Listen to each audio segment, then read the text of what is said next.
Sveiki, šitas video reportažas yra testinis. Pirmajam video reportaže mes kalbėjome apie skystąją sierą, tai yra produktą tiosul.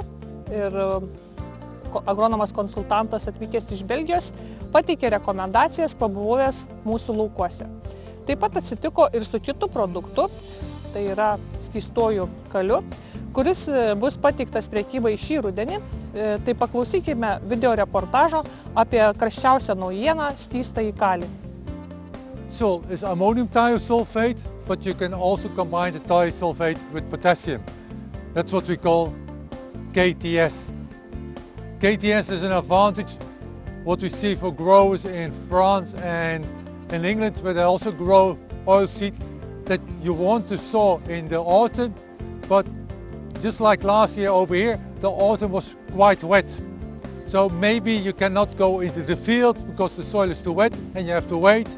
But the longer the wait, the less time there's for the rapeseed to grow. And actually the KTS, since it's a liquid fertilizer, it makes it easier for the plant to uptake the potassium.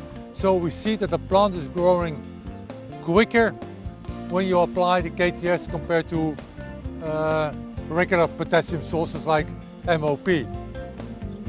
The other reason to use KTS is that when people are using APP, is what we mentioned before, is that phosphate is usually enough in the soil, but most of the phosphate is actually blocked by the soil. So you can use monoammonium phosphate or ammonium potassium phosphate, but you apply it and within a few weeks the phosphate is already blocked by the soil.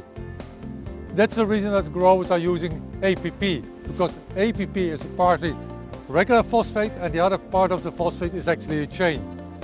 And since it is a chain, it cannot be blocked by the soil, but it also cannot be uptaken by the plant. What happens is during the weeks, the chain of the polyphosphate will be broken down and therefore the phosphate is slowly coming available for the plant. So therefore you have a better efficiency of the phosphate when you use APP compared to monoammonium phosphate or ammonium potassium phosphate. What actually the KTS does is a little bit a similar fact with the thiosul and the UAN. The KTS slows down the breaking down of the APP. So what we do is that if farmers are using APP, we replace about 20% or 30% of the APP by KTS. So the total amount of fertilizer stays the same, but we just replace a part of the APP by KTS. And probably nowadays, with problems with the phosphate, probably the price of APP is even higher than KTS.